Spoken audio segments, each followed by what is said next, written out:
When you are the President of the United States of America, there is no such thing as a day of rest. After staging a military operation in Venezuela, after threatening to take over Greenland, and after warning allies with tariffs and then pulling back to claim strategic bases instead, Donald Trump continues to keep the world on an edge with war threats. Speaking on board Air Force One, Trump said that a massive U.S. Armada was heading towards Iran.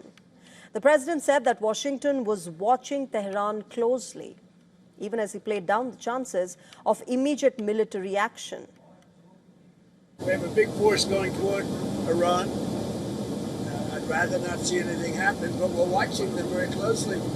I stopped 837 hangings on Thursday, and I said, if you hang those people, you're going to be hit harder than you've ever been hit. It'll make what we did to your Iran nuclear look like peanuts. But we have an Armada. We have a massive fleet heading in that direction, and maybe we won't have to use it. We'll see. Now, these remarks come after the U.S. backed Israel in last year's 12-day June conflict, in which America claimed to have targeted and destroyed Iran's nuclear facilities. Since then, Donald Trump has repeatedly left open the option of new strikes, saying that Iran must never be allowed to build a nuclear weapon. At the same time, he continues to insist that diplomacy remains possible. But his mixed signals have kept tensions dangerously high. Remember, Iran is not sitting quiet. Iran's Revolutionary Guards, the IRGC, have warned that they are more prepared than ever with their finger on the trigger. Senior Iranian commanders have declared that any American attack would make American bases legitimate targets. But even as the war of words with the U.S. continues, inside Iran, the situation is equally volatile.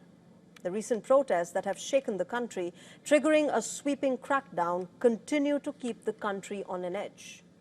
Giving their first official toll from the protests, Iranian authorities on Wednesday said that 3,117 people have been killed so far. Human rights groups, meanwhile, say that the real death toll could be far higher, even more than 20,000.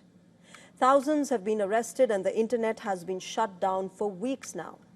Iranian president has accused the U.S. and Israel of fueling the unrest as revenge for military setbacks.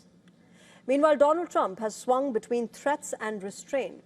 He's recently pulled back from a possible strike after Iran halted planned executions of the protesters. But just days later, he warned Tehran that it could be wiped off the map if American leaders were targeted. And now this has become a pattern with Donald Trump. First, he puts pressure, then he takes it further with provocation. Then he does a partial retreat. For a world watching these developments closely, nothing feels predictable under Donald Trump's America.